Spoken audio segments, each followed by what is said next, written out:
Hey everyone, this is Tom Singer. Before we get started with today's episode, I want to inform you about a special offer that I have to join a brand new group called My Sales Call. If you work for a small business or if you're a solopreneur, having some people to talk about ideas and best practices and to have a focus and accountability around sales is so important. It's so easy to get caught up in the busy work that we don't do what we need to do to drive the sales in our business. So I have started a weekly call where people can get together and share ideas around sales and then make a commitment to the group of what they're going to accomplish for the next week. It's just like if you work for a big company, your sales manager would have a weekly sales call. This is your sales call. Go to mysalescall.com to find out more and sign up today. Welcome to the Cool Things Entrepreneurs Do podcast with your host, Tom Singer. In each episode, we explore the interesting lives of business leaders, entrepreneurs, solopreneurs, and others who have a healthy dose of the entrepreneurial spirit. It is time to explore something cool. Now, here is your host, Tom Singer. Well, hello, and welcome to or welcome back to another episode of Cool Things Entrepreneurs Do. Thank you so much for pulling your chair up to this virtual Cool Kids table.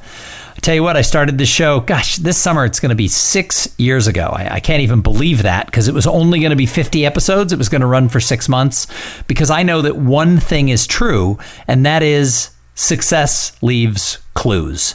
And so if you want to find ways to up your game, you got to get around some successful people who are doing interesting things, and then they can't help it. They leave an idea, a nugget, a theory, a concept behind that you can pick up and run with. And that's why I started the show, because I was in a bit of a rut 6 years ago. I wanted to figure out how to go to the next level. Thought if I interview 50 people, I'm going to learn something. Well, now we've interviewed over 500 people, over 550 episodes, and we're not stopping anytime soon.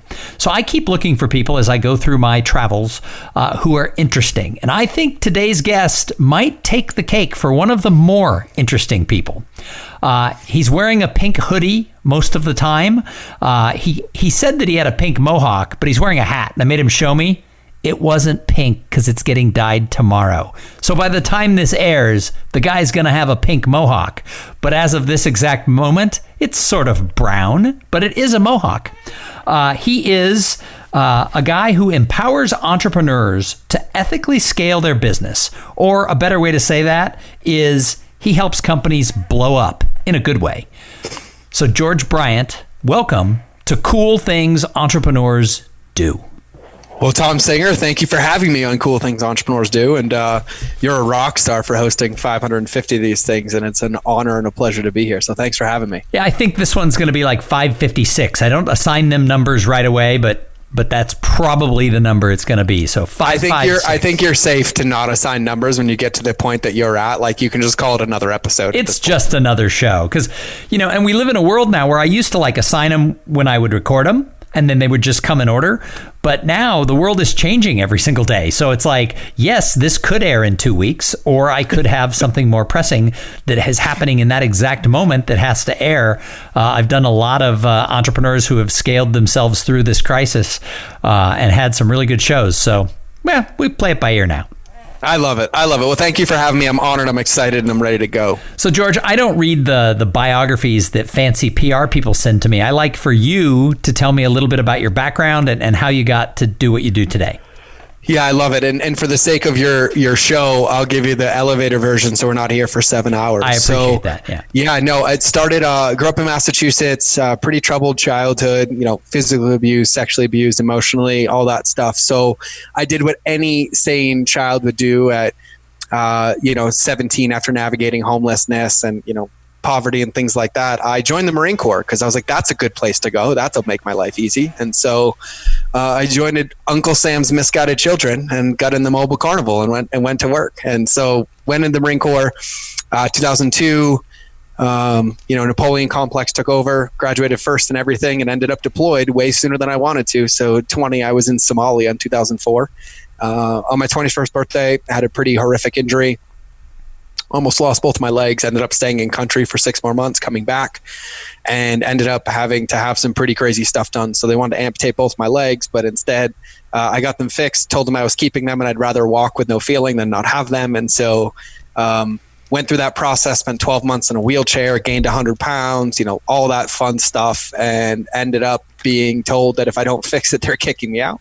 And I was more afraid of going home than I was of staying in. So made a full recovery, found a new addiction to working out, did some Ironman, stayed in for a couple more years, and ended up in Afghanistan in 2010.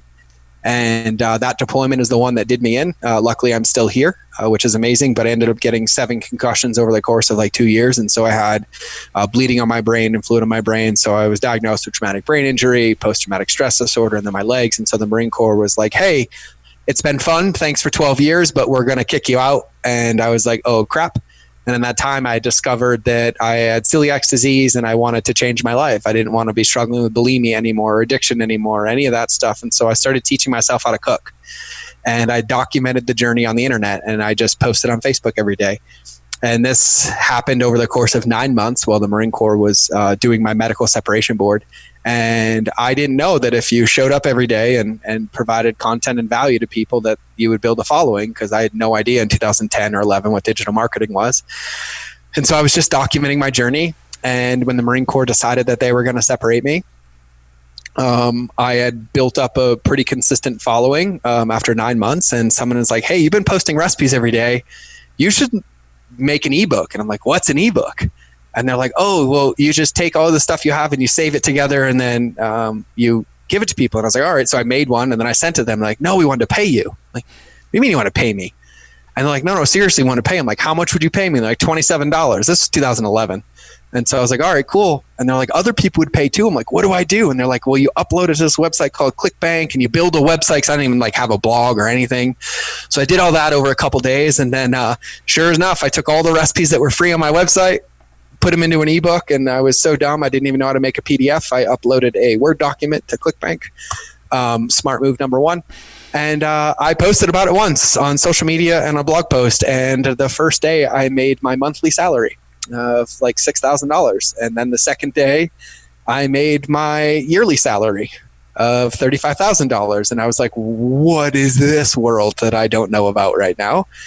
And luckily, it was a byproduct of me being consistent. I posted every single day for 9 or 10 months, gave away everything I had. And then when I put something out in the world, they rewarded me. So that became my business. Civilized Caveman was born, and I was a food blogger. A guy who had never cooked before, taught myself how to cook, documented on the internet, and then became a food blogger and was monetizing it. And so a couple months later, someone's like, hey, you should write a cookbook. And I was like, how do I do that?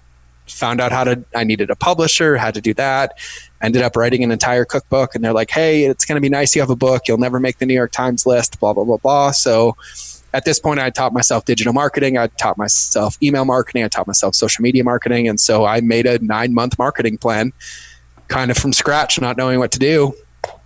And I'll never forget the phone call on that Tuesday, because the book came out on June 10th. So on June 17th, I got a call that said, I can't believe it. You have no email list and you barely have a following, and you became a New York Times bestselling author. Congratulations. Just enjoy it while it lasts, because it's going to be the only week. And then 22 weeks later, I was still on the list. And it was a beautiful thing. I ended up hitting number 4 in the world, and that was great. So then I launched an app because someone asked for an app. And I was like, how do you make an app? So I Googled it, taught myself what I needed to make an app, found a developer, rev shared, and said, let's launch an app. And then 6 months later, launched an app, which was all the recipes from that ebook put into an app with some new functionality. And I told everybody, because that's how I do marketing, I was like, hey, these are all the same recipes, but if you want them on your phone, here it is. Launched the app. Got featured by Apple as the #1 health app of 2015 and hit #1 in the world. And continued as a food blogger, and then realized partway through that, once I was married and had children, that I really hated cooking and I didn't want to do it anymore. So I had 1 million followers on social media. I was getting about 5 million uniques a month on my website, running a a 7-figure business. And I decided that it wasn't for me and it was killing me. And so I kind of disappeared for 2 years and went behind the scenes and started using my skill sets to help my friends. And they were like, hey, man, you should probably charge people money for this. I'm like, no, it's fine. They're like, no, you should be a consultant. I'm like, what is that? And they're like, you get paid to talk. And I'm like, I don't have to do anything? And they're like, no. I was like, all right, cool. So I started consulting and teaching other companies what I had done. And, my first clients were Men's Health, Women's Health, Titleist, Adidas, because I had built a name for myself. And I continued that for a while and decided overnight that I didn't want that other company. So I just walked away. I gave it away as a Christmas present to one of my mastermind students. And I walked away from social media entirely for 2 years, deleted everything, changed my email, changed my phone number. And I spent time as the Oz, as Ryan Moran called me, behind the curtain, building up people's businesses. And so I basically took everything I learned after 8 years of digital marketing and I started applying it to businesses with what I call, my relationship speed algorithms method, and took 2 companies from 10 million each to over $1 billion in 3 years. And then I've taken over 300 companies past the 7, 8, and 9 figure range. And so I've worked with everybody from MBA teams to, the biggest Fortune 50 companies in the world, all the way down to people in pre-revenue. And my whole theory is that I'm just going to give away everything I can and support people the best that I can, because every entrepreneur deserves a fighting chance. So I use what I call my lighthouse method to help entrepreneurs, ethically scale their business by doing things the right way based on foundational principles. And I've done some pretty cool stuff with it, but that is the shortest version that I can give you. Well, that's a long version, but I will tell you that, first of all, thank you for your service. I always think it's great when people who have the military background come on. I actually have seen, now that I've done so many interviews on this show, there tends to be a couple of similarities amongst some entrepreneurs, and that military service background often is one of those things that you see in successful people. I'm sure there are people who have studied why. Maybe it's the discipline that you learn. I'm not sure, but I've interviewed a lot of people, and part of their story is their path out of whatever their situation was the military, and that led them to where they are today. So thank you for your service, and congratulations on a highly interesting story. One of the things I found interesting about you is there's so many people out there who do consulting, in air quotes, who are trying to sell to everybody. When they meet them, they're like, it's like I have a pork chop around my neck and they're a wolf who hasn't eaten in a month. It's like, yep. I really like your attitude of relationships beat algorithms. I think that is an awesome saying. I want to have t-shirts that say that. I have them. I'll send you one. Awesome. But in addition to that, you definitely have this attitude of how can I help first? And if I'm able to help, then maybe you get to sign up for my shit. And I like that because you almost never see that in the world of people who do sort of what you do. So I was impressed by that. So you didn't go looking to be an entrepreneur. We kind of skimmed over your childhood, but it didn't sound like wine and roses and that you were brought up around studying business techniques around the fire.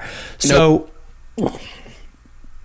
Did you always think I'm going to go create my own path? The way you tell your story, it's like, path, what's that? No, I didn't. My entire life was about survival.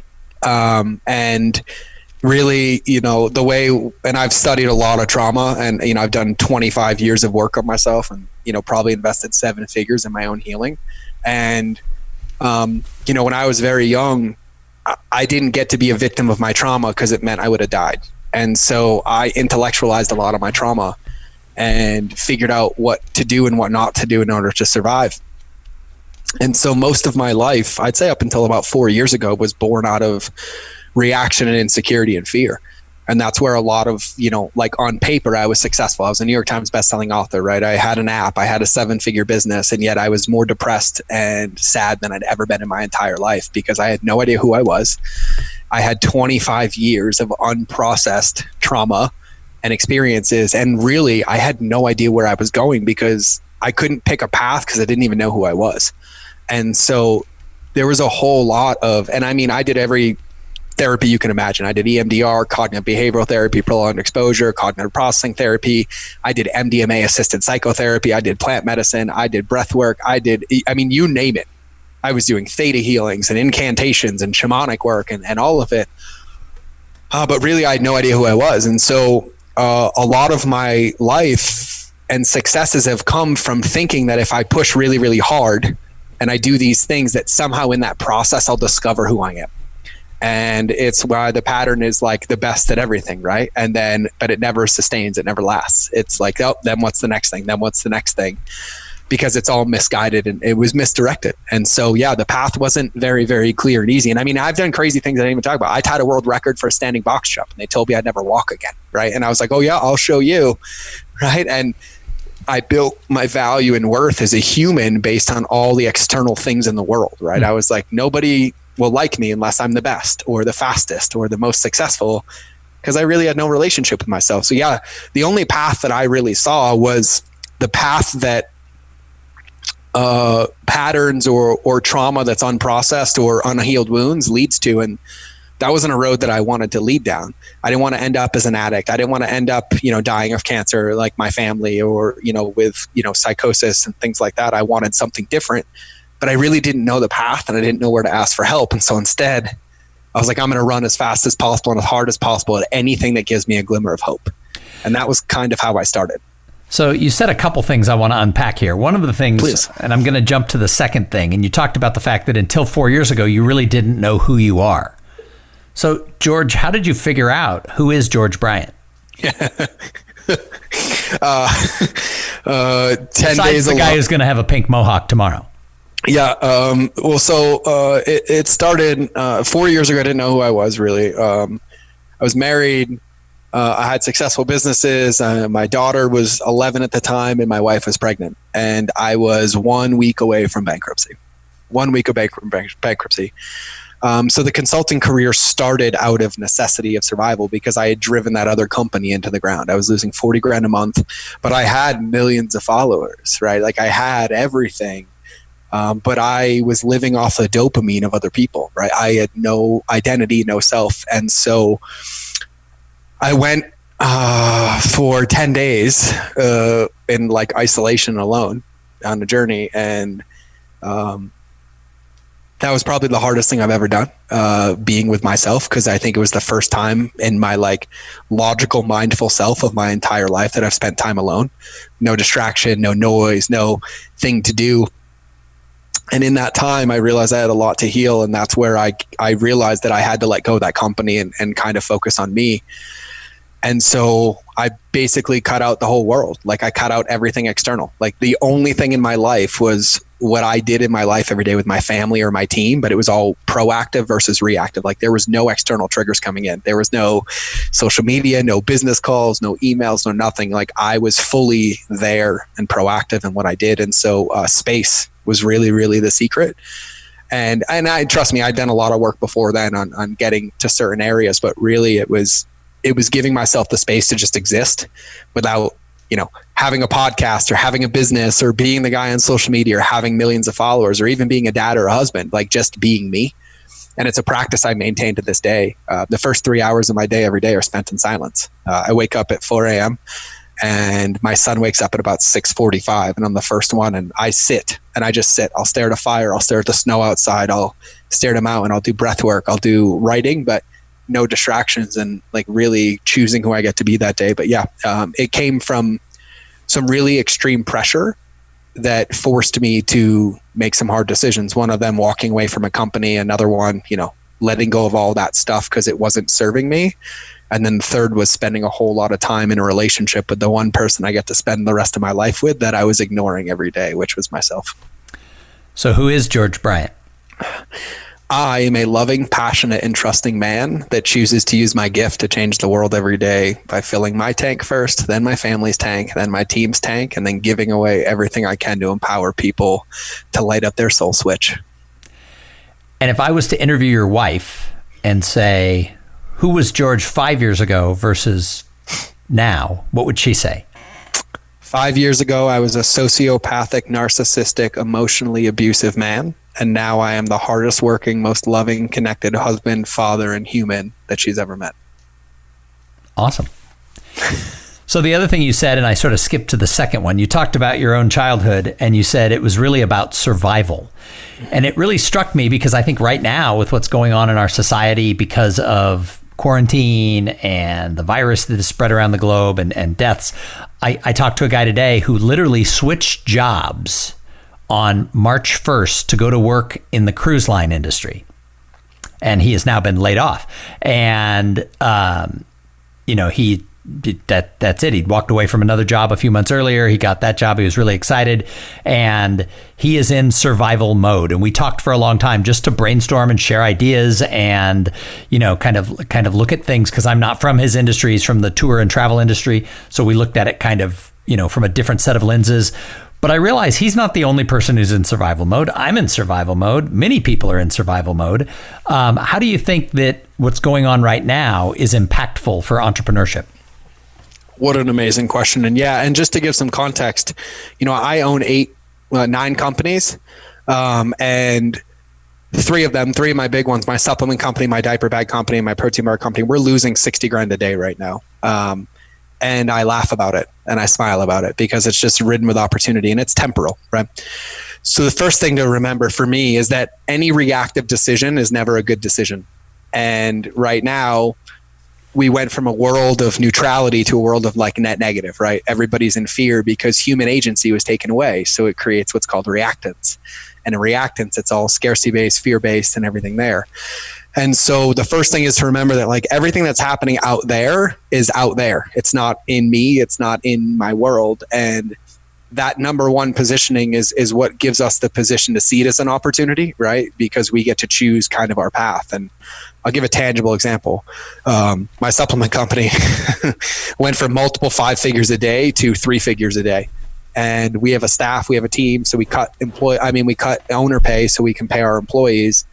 And then I looked at my founder, I said, let's just give away free supplements. And he said, you're a madman. I said, no, let's give people at-home workouts and send them free supplements. And, right now the world is screaming for leadership, right? The only 3 words that really matter right now are safety, security, and certainty. And that's it.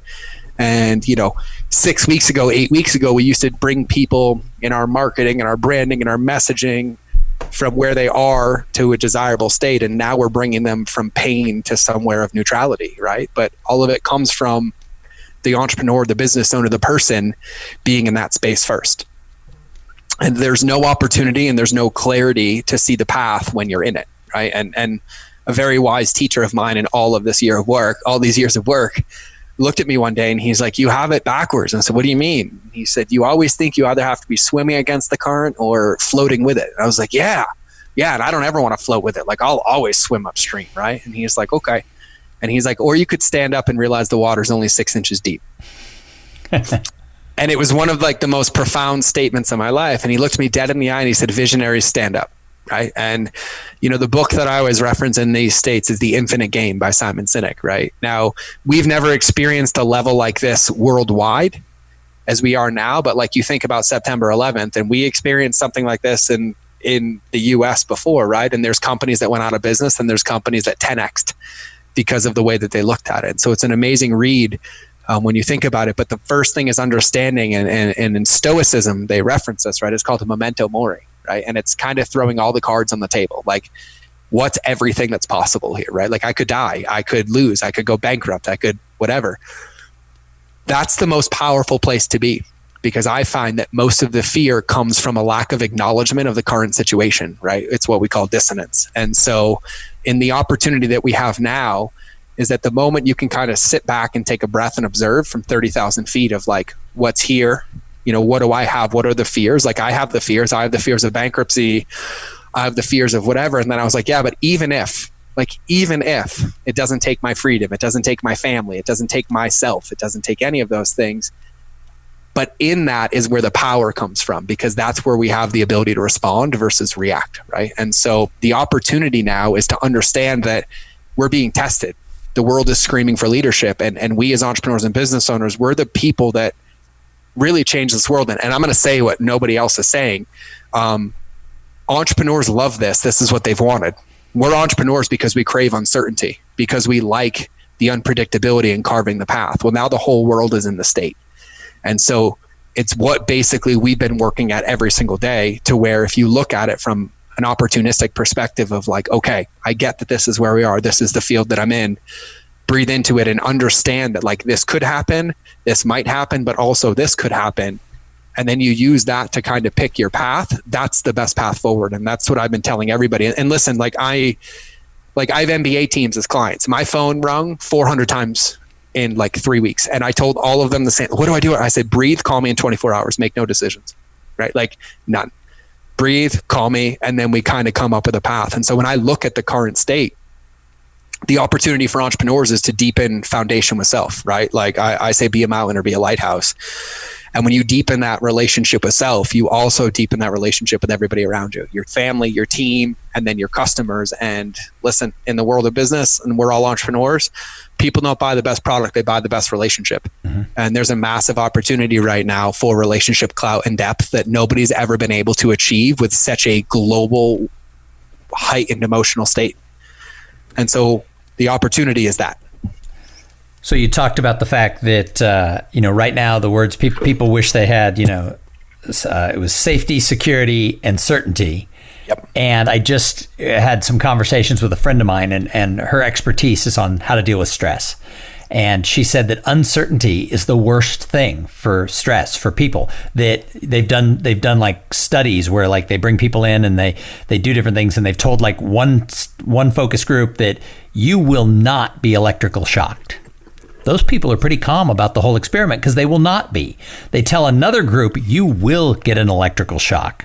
And while they don't love that, they're okay because they know it's coming. And they tell another group, you may or may not get an electrical shock. And those people freak out because they don't know if they're going to get shocked or if they're not going to get shocked. And so she said that uncertainty is like the worst thing out there. So when you said that, I was like, oh, I totally get that. And I think too, and Tom, what I love about that, and this is where you see that I've spent 25 years of my life in therapy, right? But when you think about that, the certainty piece is what we have to give to ourselves, right? And what I found is that most of the dissonance that comes is like this, oh, it's not really like that, or it might change tomorrow, or a week from now it'll be different, right? And it's like, no, like doing a real moral inventory of like what it actually looks like right now. Like I have to make some hard decisions. And so the faster that we can kind of rip the Band-Aid off per se of like, oh, nope, this is really the state of the world. Like, my kid's out of school for the next 6 months and might not be back. Right. And then, but in that opportunity, we've always wanted to move to the mountains. And now we're like, hey, do you just want to finish being homeschooled? Then we can move now. And so there's a lot of sides here, but you got to throw all the cards on the table. So, the lack of certainty or uncertainty normally comes from dissonance, a lack of acknowledgement of like the real situation. So it's like entrepreneurs, we're entrepreneurs because we're leaders, right? Like, and if you're listening to this, like, I just want to thank you for being a leader and being an entrepreneur, because we're the ones that carve out the path in the world. But in order to lead effectively, you have to understand the field that you're playing on. And that field and understanding it is what creates certainty, right? And so, we can go cheesy with puns all day, like 300 and blah, blah, blah, blah. But really, it's where the position of power comes, not manpower, not resources, not bank accounts. It comes from that position of understanding the field and then choosing how to act in it. So I love that, Tom. So the other thing is, the day that I met you, I was at a conference, and that particular day, my entire business for the rest of, first quarter and second quarter sort of collapsed. Like conference after conference was being canceled where I was supposed to speak or where I was going to be the master of ceremonies. And if this had happened a year ago, I would have been in the corner rocking and crying.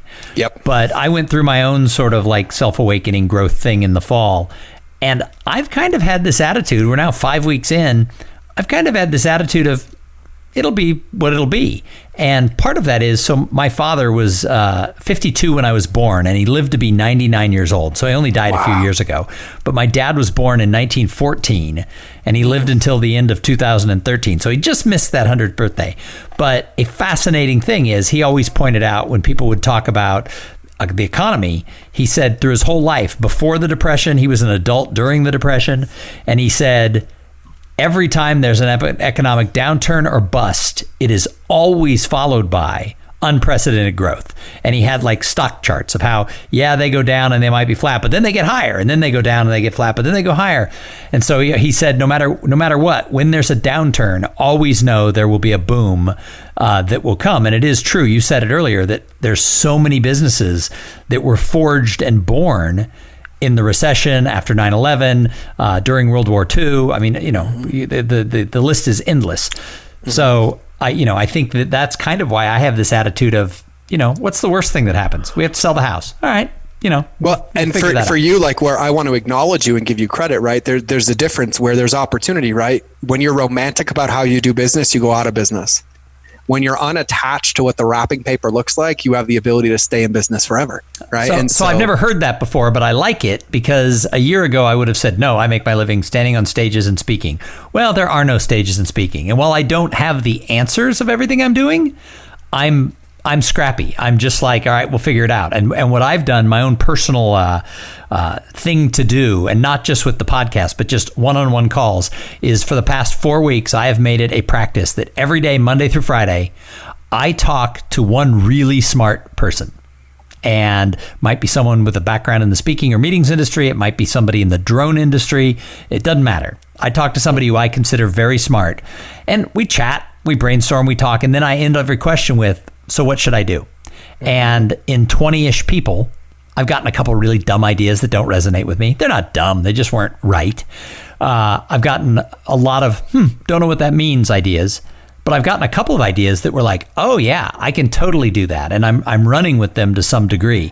So I've just made that my new habit, that I ask smart people for their input. And I realize it may or may not be right. But if you're not tuned in and listening, then you're never going to find it. Totally. And it's, everybody wanted more horses until Henry Ford made the car, right? And, there's shining examples of this, but really, what it is as an entrepreneur, business owner, is that when you build your business on foundational principles, right? Not strategies and tactics, not temperance, not trends, what you're left with is a solid keel in the water. And then, you might have to change your wrapping paper, repaint the front of the house. You might have to change what it looks like, but the core of what you do, and like the core of what you do, Tom, is you bring people together, create community and connection and excitement with, quite frankly, some boring as shit content that people share on the stages that you're emceeing and, master of ceremony, right? The only people who think that has to be done as person are the people that are afraid to innovate and pivot, right? But, 15 years ago, if somebody told you about TikTok or Instagram or Facebook, it'd be the same thing. And like, we sit here and complain about people like, oh, they're on social all the time. Well, go Google what a train or a bus ride looked like 50 years ago, and every person had a newspaper in front of their face, right? The medium changed, but humans have not. And so, yeah, we might have to do it in a different way, but there's opportunity abound. And what I love is that when you're really grounded and connected on like what you do, right? Like it's like like I bring people together. I create community and connection. Nowhere does it say by only being on stage or by only being on Zoom. Right. And so what it gives you the ability to do is to pivot, and to pivot fast, to meet people where they are. But that is the definition of business and marketing. It's meeting people where they are. Right. Because at the same time, 12 years ago, we used to always go to Blockbuster. Right. Disney Plus wasn't a thing. Apple TV wasn't a thing. Roku wasn't a thing. Row 8 wasn't a thing. Google Smart Home wasn't a thing. We would like literally get in our car and go. Right. And then all of a sudden that's upended. We still love the fact that we're consuming movies, but the medium has changed, and we're in a rebirth right now. And it's a realignment. Things are going to change completely differently. People are going to consume things differently. They're going to see things differently. Like podcast listenership is up 40%. Social media consumption's up 21 times. Right. But here's what everybody's not prepping for. When the gates are open, get ready for people not to be online. Right. And everybody's now like, oh my God, I have this new business. I'm building it online. I'm like, are you ready for the fact that when freedom comes back, people are going to be over the fact that they've been consuming so much? Yeah, I think there's already webinar fatigue and newsletter fatigue. So my saying is more personal, less broadcast. Meanwhile, I'm broadcasting this podcast, but in general, less broadcast, more personal. So, George, what advice do you have for an entrepreneur or somebody who wants to be, or maybe the situation is forcing them into it? Yeah. Oh, I absolutely love it. So the first one is be rapidly committed to your vision and clarity. And so understand that as an entrepreneur, as a business owner, anything, the road that you're about to embark on has never been paved before because it's yours. And so it's your road to pave. It's your path to carve. And so you have to be clear on where you want to go. And so one of the things I do with my students is, and they don't like me for this one, I make them do an exercise where they have to draw their 100-year vision without words. And if you can't show me in pictures what it looks like, you can't make it happen in the first place, right? And so what you need is a North Star, like what it is that is going to get you out of bed in the morning, when you hit resistance, when ad accounts get shut down, when products don't work, right? It's not a business if it's predicated on selling. A business is done because it serves humanity. It moves people from a before state to an after state, or it solves a problem with a bridge, right? So you have to get really clear on who you are, where you want to go, and then make that your North Star. And then in that, don't overcomplicate it. The name of this game is iterating. And it starts by just knowing what it is, starting, and then changing it as you go. And so with entrepreneurship, I watch people move their starting line over and over and over again. You make your mark, you pick a path, and then you do what matters. You be in a relationship with your customers, and then you grow and you iterate and you change, right? Just like the iPhone evolves, just like software evolves. You pick one thing, because every moment you wait to start is a missed opportunity and a missed relationship. Okay. So you get your 100-year vision, or your 50-year, your 10-year, you get clear on what it is that gets you up in bed every day and why you're going to do what you do. And then you make a declaration and you start. There's no moving the starting line. There's no anything, and there is no perfection. You're not going to have 8,000 things done, a perfect product, a perfect everything. As an entrepreneur, you fall in love with the uncertainty, the fact that the market changes every day. So give yourself a chance to win the game by playing on it. And so start and pick a start date and go. And if you do that the right way, you don't have to wasting time, money, or energy, because you get to build it with them. And I did a podcast on this. I can swear, right? Yeah, I can. I remember you did. I did a podcast called Fields of Dreams is Bullshit. If you build it, they don't come. And it's a mistake that I watch most entrepreneurs make that have been an entrepreneur, but even starting out, like they spend 2, 3, 4, 5 months building something and then post the world, nobody wants it. Like, because you didn't build it for them, you built it for you, right? So know where you're going to go, that what's going to keep you driven and going, and then understand, and I'm going to do your memento mori for you. It's not going to look like you think, and it will never feel like you think. You're carving a new road that hasn't been paved because it's yours. And so just fall in love with the fact that there's going to be uncertainty, but if you continue to get up and reinvent yourself and re-evolve while doing it the right way, I can guarantee your success. I love that. I love that. So, George, I've got a couple of more questions for you before I can let you go so that you can go dye your mohawk. But first, I have to thank the sponsor of this episode. So this episode, it's brought to you by Podfly Productions. Podfly takes the time and the headache out of creating your own podcast. They set you up with the right equipment, training, and guidance to ensure that you're going to sound amazing. Podfly does all the heavy lifting and that pesky technical work so that you can focus on creating great content, growing your audience, and interviewing really cool people like George Bryant. Hey, if you want to start a podcast, and I know that some of you do, jump over to podfly.net/coolthings and check out the offer that they have for the listeners of this show. So, George, I call this show Cool Things Entrepreneurs Do. What's the coolest thing you're doing in business right now? The coolest thing we're doing in business is every one of our businesses donates 10% of gross back to the world. And so it's something I pride myself on. And there's 3 rules to work with me ever. In my mastermind, in my courses, and even in my free Facebook group. And the 3 rules are simple. Rule number 1 is you have to be 100% committed to yourself. Rule number 2 is you have to be 100% committed to everybody else. But rule number 3 is you have to be 100% committed to a charitable organization with either time, money, or energy. At Impact Bars, we give 10% of gross to getting women or empowering women to get out of abusive relationships and rebuilding their life. At High Speed Daddy, we give 10% of gross to empowering veterans to transition into the world and being better men, helping them provide, protect, and connect. And at Crazy Muscle, we donate 10% of gross to getting kids like inner city youth into gyms and provide supplementation. And so what I love is the fact that I've built the world in a business where we get to do good with what we've created. And after, spending 13 months of my life in Somalia and in Afghanistan, I have a mission that I want to go back and really teach my kids and myself and all my family members and everything the power of altruism and really doing something good with what we're doing. And in my opinion, there's no point in having a business if you're not using it to forward humanity or make the world better. And so I think that's the coolest thing that I can do. Well, and I love that model. We've done that ever since I became a professional speaker. We've given small, not 10%, but a couple of percentage points to research for kids born with craniofacial abnormalities. Because my youngest daughter, who is now graduating high school, sort of. I mean, she is, but I don't know if there's going to be a graduation ceremony. But has just been accepted to an Ivy League college, and she was born with this condition where they had to remove the entire cap of her skull. So we donate for research around craniofacial abnormalities, and over a lifetime of, 14 years we've been doing that, it's grown to over $70,000. I actually did a TEDx talk called The Art of Giving Small, which was how you don't have to be rich. You just give a little bit along the way, and I'll be damned, it adds up over time. That's a good one. I like that. The Art of Giving Small, man. And I love it. And so, yeah. Tom, what's the coolest thing you do?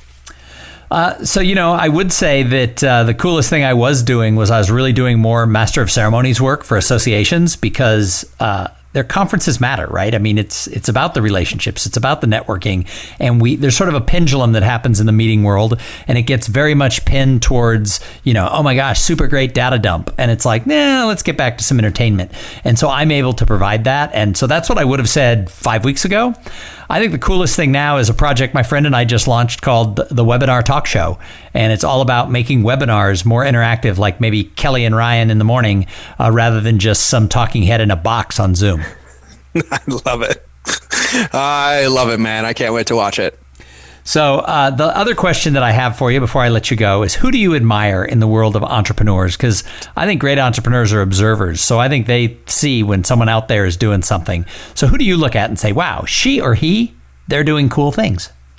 Yeah, some big ones, like right off the bat. Like, I appreciate innovation and standing on the fringe. So Elon Musk is somebody that I admire, not because of what he's creating, more so the tenacity in which he stands in his vision, right? And kind of unwavering. He's the definition of like being a lighthouse, which is what I teach in business, right? Like, once you turn it on, you stand in it. And that's where, innovation comes. And there's 100 entrepreneurs every day that I see in my groups that are doing amazing things. And I admire every single one of them. And so any entrepreneur I admire for taking a chance and cutting a path that hasn't been created and getting out of the check boxes and the things that we're doing. And so anybody who's willing to kind of put on this hat of uncertainty and be like, I'm going to reinvent myself as many times as possible to get to where I want to go, which is normally always founded on solving a problem or making the world better, deserves all the credit. And there's no way I could ever consume them all, but I know it's happening. And so I just appreciate every one of you that's doing that. So one more thing I want to touch on, because you've said it a couple times, and that is, you've talked about the lighthouse, and you've said that's part of what you teach.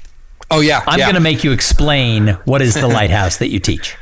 Yeah. Okay. Got it. So when I think about business, the best analogy for business for me is a lighthouse. You take some time to plan it out, build a solid foundation, and then once you get to the top, you turn the light on. But the purpose of lighthouse is once the light's on, you can never turn it off, right? So it has to be built to withstand crises and pandemics and, uncertainty, hurricanes, gale force winds, because if that light goes off, people die. Boats don't make it home. And so I use a lighthouse in my framing. And, I've built over 300 companies into the 7 to 10, 11 figure range, whatever those numbers are. I don't even know anymore. And I use a very simple 9-step process that's all based on foundational principles, not strategies and tactics, which are what give you a chance to win. Because hockey sticks are not businesses and neither are launches. They're liabilities. And so, especially in today's day and age, certainty is really everything. And when you understand the field that you're on, you know what levers to pull and not pull. And so I have a 9-step model where I teach people absolutely everything to do with building a successful business from the ground up, or whether you're in business or not in business. And, because of the world and the uncertainty, most of it used to be reserved for clients who paid me 6 figures. And now I'm like, hey, I get to pivot too. So I'm giving it away to everybody in my Facebook group and on my podcast. And I basically teach the entire thing for free, knowing that people don't pay for products, they pay for access and accountability. So my ask is that you consume it, you put it into practice. And if you ever want to be in a deeper relationship with me, you ever want my help or support, that you have it going and I can jump in and be your teammate, not your guru or your answer, because every one of you listening to this already has the capabilities inside of you. And so, we call it Lighthouse Method. I want to break the digital marketing model. I told Tom this when I met him. And so I basically give away everything I can for free to help you, because every entrepreneur deserves a chance to succeed. And so it's all really easy. It's all at mindofgeorge.com. Which doesn't this scare all the internet gurus out there who charge ridiculous sums of money to be in their inner circle? If you're helping people first and then getting them into paying you, they're like, that's the opposite of the way I make money. I have to suck money away from people. You should see some of the texts I get from them, because we all used to be friends. And when my moral compass got straighter, I get attacked. I get attacked hard, and which means I'm doing the right job. I'm not going to point to anybody's moral compass not being straight, but I sat in a room, I don't know, several years ago with somebody who is very famous. And part of what he was selling was that you got coaching from him as part of the deal. But he was scaling at the time. He's a well-known person now. He wasn't necessarily yet then. And I said, I don't understand how that works. And he starts giggling like a schoolgirl. And he says, in order to get the one-on-one time with me, they have to complete the checklist. And he goes, and I've made it to a point that nobody can complete. He goes, like 1% of the people would ever do anything that's on the checklist. And he was charging really large money, and it looked like you were getting coaching with him, and the small print was that. And he was giggling about how, no one will ever get to me. And I thought, I now want to barf in this bucket. Yeah, totally. And so, for me, we trademarked relationships beat algorithms. And here's my commitment to you. I know, because I would have stolen it if you hadn't. No, I know. And my commitment to you and everybody else, my team and I, it's not a business if it's predicated on a credit card transaction. My team and I's commitment is to help any single one of you any way that we can in achieving your goals and dreams. And if it gets to a point where you need more one-on-one or you need more time and structure, well, that's the time to pay. But I'll basically give away everything I can on the front end, which is why I launched the podcast. And then here's the thing. A lot of people aren't going to like the podcast because I basically took entire courses and I recorded an episode on how to teach the entire thing in 15 minutes. And so your podcast is good and it's short. So Yeah, no, I know it's we're doing a couple times a week, and I want it to be digestible. 10 to 15 minutes. Take it, hear it, put it into practice. And the podcast is called The Mind of George Show. The Mind of George Show. And sorry, go ahead. No, I was just going to say there were two things that he said that I have to repeat. One is your launch is not your business, which I think there's been so much attention put on, the launch. And I have friends who've written courses who do everything they're supposed to do for the launch. And then it just goes, wah, wah, wah. And then they're like sitting in the corner crying. And then the other thing you just said is it's not a business if it's predicated on a credit card transaction. And I certainly think, maybe it's a business, but it's certainly not a relationship business if it is predicated on a credit card transaction. Well, yeah. I mean, if you think about it, though, Nike, right? Nike's not like, just do it only if you pay me. You know what I mean? And so you think about that's a great point. You could go do it in Adidas.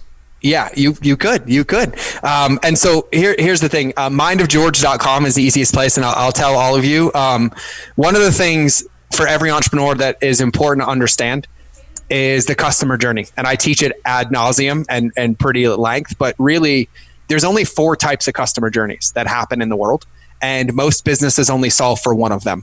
And that's why 99% of businesses leak out the back end. And so here's what I do, because I like to break patterns and interrupts. When you go to mindofgeorge.com, there's a video on the homepage where I teach you all 4 of them and how to use them for free while looking at the page. And of course, that's where the podcast is and our free courses. We put together a free 30-day marketing mini course that rivals most $10,000 courses. And all I want is your email so I can deliver the content. And so if we can do anything to support you, a link to our Facebook group is there. Everything's there at mindofgeorge.com. And we'll do anything we can to help.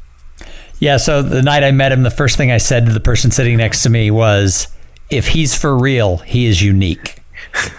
And now I've sort of vetted him, and I think he's fucking for. Oops. Well, we're gonna have to check the wrong box on this one. Yeah, he's for real. So anyway, check him out, mindofgeorge.com. Any last words, George? Remember that no matter what you do at the end of the day, business isn't built on transactions. There's people on the other side, and relationships will always beat algorithms. There you go. Relationships will beat algorithms. I'm waiting for my t-shirt. All right. Thank you, George Bryant, for being on the show. And thank you to everybody who tuned in and listened. I say it every single show. If it's not for the audience, why would we have the podcast?